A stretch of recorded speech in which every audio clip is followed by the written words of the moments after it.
चलिए देखिए क्या कहते हैं कि हम लोग पिछले 2 वीडियो हम लोगों का बायोलॉजी का पहला चैप्टर का 2 वीडियो हो चुका है। ठीक है, आज हम लोग जो करेंगे ये पार्ट नंबर 3 होगा। ठीक है, हम लोगों ने 2 वीडियो ऑलरेडी कर लिया है। अगर आपने उसे नहीं देखा है तो प्लीज़ जाकर उसे देख लीजिए पीछे। ठीक है, क्योंकि जितने भी आपको प्रश्न करवाने वाले हैं या फिर करवा रहे हैं वो सब के सभी प्रश्न आपका क्वेश्चन बैंक का प्रश्न है, पूछा हुआ प्रश्न है। ठीक है, और इस बार मैट्रिक एग्ज़ाम 2025 में बिल्कुल गारंटी के साथ कह रहे हैं कि इसमें का जो हम आपको पढ़ा रहे हैं उसमें से प्रश्न आएगा। ठीक है, इससे बाहर कुछ भी नहीं आएगा। ठीक है, आपका जितना भी प्रश्न पूछने वाला है या फिर पूछा हुआ है या फिर पूछेगा, ठीक है, वो सभी प्रश्न का हम हल आपको करवाने वाले हैं। ठीक है, बस इसे आप ध्यान से देखते रहिए। ठीक है, ध्यान से देखिए, ध्यान से समझिए। चलिए देखिए, हम चालू करते हैं। इसमें जो आपका पहला प्रश्न है वो है कि सूर्य का प्रकाश किस प्रकार के पोषण के लिए आवश्यक होता है। देखिएगा कि जो सूर्य का प्रकाश होता है वह किस प्रकार के पोषण के लिए आवश्यक है, स्वपोषी के लिए कि परपोषी के लिए। देखिए, तो जो स्वपोषी होता है वह अपना खाना सूर्य के प्रकाश की उपस्थिति में ही बना सकता है। यानी कि जो पेड़ पौधे होते हैं, देखिए लिखे हैं कि सूर्य का प्रकाश स्वपोषी पोषण के लिए अति आवश्यक है, क्योंकि स्वपोषी सूर्य के प्रकाश की उपस्थिति में ही अपना भोजन बना सकते हैं। ठीक है, देखिए यानी कि जो पेड़ पौधे होते हैं, पेड़ पौधे क्या होते हैं कि स्वपोषी होते हैं। तो जो पेड़ पौधे होते हैं जब तक वे सूर्य का प्रकाश नहीं मिलेगा तब तक वे वह अपना भोजन नहीं बना सकते हैं। ठीक है, तो इसीलिए कह सकते हैं हम लोग कि जो स्वपोषी होता है यानी कि जो सूर्य का प्रकाश होता है वह स्वपोषी पोषण के लिए बहुत ही अति आवश्यक होता है, क्योंकि उसके बिना उसका भोजन नहीं बन सकता है। ठीक है, अब देखिए आपका अगला प्रश्न है कि कोई वस्तु सजीव है, इसका निर्धारण करने के लिए आप किस मापदंड का उपयोग करेंगे। कहा कि कोई भी वस्तु है वह सजीव है, तो कोई भी वस्तु वह सजीव है, इसका निर्धारण करने के लिए आप किस मापदंड का उपयोग करेंगे। कैसे बताएंगे कि यह जो वस्तु है वो सजीव है। आप क्या कैसे कह सकते हैं कि जो वस्तु है वो सजीव है। ठीक है, निर्जीव नहीं है बल्कि सजीव है। देखिए कहेंगे कि कोई भी वस्तु सजीव है, इसका निर्धारण करने के लिए हम श्वसन प्रक्रिया का उपयोग करेंगे, क्योंकि श्वसन क्रिया के दौरान ऊर्जा का निर्माण होता है। देखिएगा कि कोई भी वस्तु अगर सजीव है, कोई भी वस्तु सजीव है तो उसका निर्धारण करने के लिए, उसे बताने के लिए हम क्या करेंगे कि श्वसन प्रक्रिया का उपयोग करेंगे, क्योंकि श्वसन की प्रक्रिया अगर होगी तभी क्या होगा, ऊर्जा का निर्माण होगा। अगर सांस नहीं लेंगे तो फिर ऊर्जा का निर्माण नहीं होगा। ठीक है, बाकी श्वसन प्रक्रिया का उपयोग करेंगे, क्योंकि श्वसन क्रिया के दौरान ही ऊर्जा का निर्माण होता है। ठीक है, चलिए देख ले होंगे। देखिए आपका अगला जो प्रश्न है वो कह रहा है कि श्वसन के लिए ऑक्सीजन प्राप्त करने की दिशा में जलीय जीव की अपेक्षा स्थलीय जीव किस प्रकार लाभ की स्थिति में होता है। ठीक है, ये आपका प्रश्न है। ये प्रश्न को पूछा भी है कितनी बार, इस प्रश्न को पूछा गया है, देख लीजिएगा क्वेश्चन बैंक में इसे। देखिए इसको लिखेंगे हम कि जलीय जीव जल में घुला हुआ ऑक्सीजन का उपयोग करता है कि जो जलीय जीव होते हैं जैसे मछली हो गया। ठीक है, तो जो मछली होती है वह जो ऑक्सीजन का उपयोग करती है वह किसमें से, जल में घुला हुआ ऑक्सीजन, क्योंकि जल का सूत्र क्या होता है, H2O होता है जी, H2O, यानी कि इसमें हाइड्रोजन भी है और ऑक्सीजन भी है। ठीक है, यानी कि जो जलीय जीव होता है वह जो जल में घुला हुआ ऑक्सीजन है उसका उपयोग करता है, जो कि बहुत ही कम मात्रा में होता है। यानी कि जो जल में घुला हुआ ऑक्सीजन होता है वो बहुत ही कम मात्रा में होता है, बहुत ना मात्रा में होता है। ठीक है, जबकि स्थलीय जीव वायु में उपस्थित ऑक्सीजन का उपयोग करते हैं। है कि जो स्थलीय जीव होते हैं जैसे मनुष्य हो गया, कोई जानवर हो गया, कोई पक्षी हो गया, ये सब क्या करते हैं कि यानी कि स्थल पर रहते हैं, स्थलीय जीव हैं, ठीक है।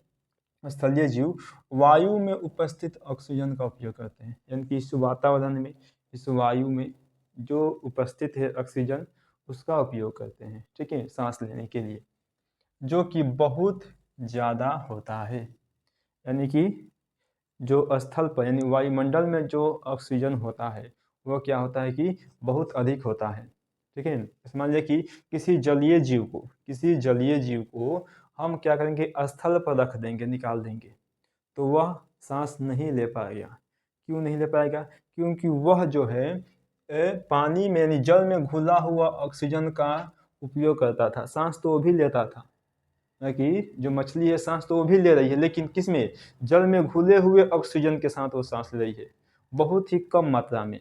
लेकिन जैसे ही वह स्थल पर बाहर निकलेगी, उसको बहुत अधिक मात्रा में ऑक्सीजन मिलेगा सांस लेने के लिए, ठीक है, तो वह ज़्यादा देर तक जीवित नहीं रह सकती है, कि उपयोग करते हैं, जो कि बहुत ही क्या होता है कि अधिक होता है, क्योंकि स्थलीय जीव को कार्य करने के लिए अधिक ऊर्जा की आवश्यकता होती है। समझ देखिए, जो स्थलीय जीव है यानी कि जो स्थल पर रहते हैं, जो धरती पर, जो मिट्टी पर रहते हैं, ठीक है, जो स्थल पर रहते हैं, उनको काम करने के लिए अधिक ऊर्जा की आवश्यकता है, ठीक है। इस प्रकार स्थलीय जीव जो होते हैं अधिक लाभ की स्थिति में होते हैं, किससे, जलीय जीव से। जो स्थलीय जीव है वो अधिक लाभ की स्थिति में होते हैं, ठीक है। देखिए का अगला प्रश्न है कि दीर्घदोम क्या है। दीर्घदोम क्या है, उसको देखेंगे कि दीर्घदोम क्या है, इसके कार्य को लिखें, ठीक है। देखिए लिखेंगे कि छोटी आंत के आंतरिक आंतरिक सतह पर यानी आंतरिक दीवारों पर, देखिए छोटी आंत के आंतरिक सतह पर अनेक अंगुली नुमा प्रवर्धक की छोटी आंत के आंतरिक दीवार पर, ठीक है, अनेक यानी कि बहुत सारा, अनेक अंगुली नुमा प्रवर्धक जो पचे भोजन को अवशोषण में सहायक होते हैं, ठीक है। देखिए जो पचे हुए भोजन क्या कहते हैं, अवशोषण करने में, पचे हुए भोजन को अवशोषण करने में सहायक होते हैं, ठीक है, वही होते हैं आपका दीर्घदोम। देखिए अगला प्रश्न है आपका कि हमारे अमाशय में HCl अम्ल की क्या भूमिका होती है।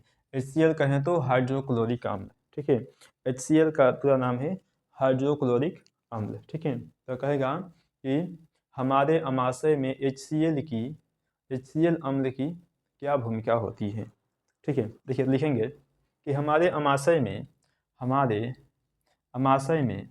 HCl अम्ल की बहुत बड़ी भूमिका होती है।